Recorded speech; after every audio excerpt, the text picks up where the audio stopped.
Some values of the linear function f are shown in the table above.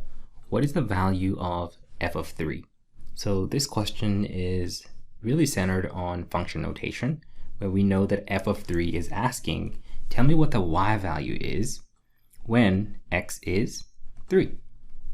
So we look at the table, well, we quickly discover that we don't have an x value of 3 showing. So we have 0, we're missing 1, we have 2, we're missing 3 and 4 and 5. So what we're going to do is use this table to come up with an equation, which we then can plug a 3 into, and we'll have the value of y that we're looking for.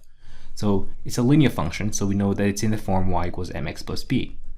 Remember that m is the slope and b is the y-intercept. So if you remember, you can quickly discover what the y-intercept is. If you're given the x value and wherever x is 0, this is literally your y-intercept.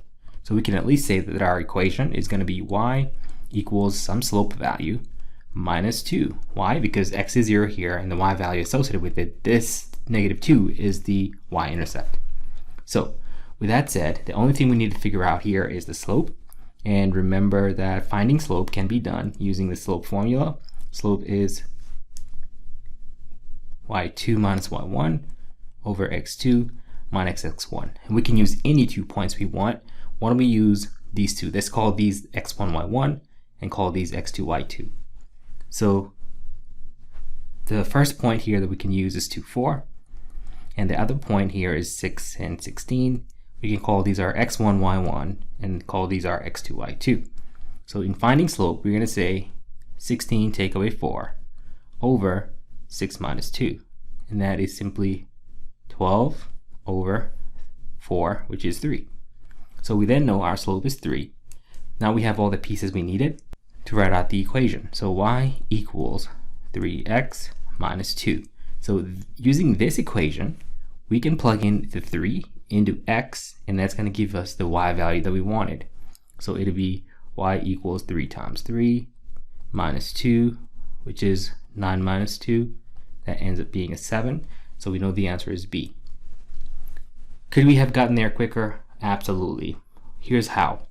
You can find the slope of any line by, again, doing the difference of the y's over the difference in the x's, like that. So, simply subtracting the y's. 16 take away 4, that is 12. 6 take away 2, what is that? 4. And then you divide. 12 divided by 4 is 3, so it gives you the slope a lot quicker.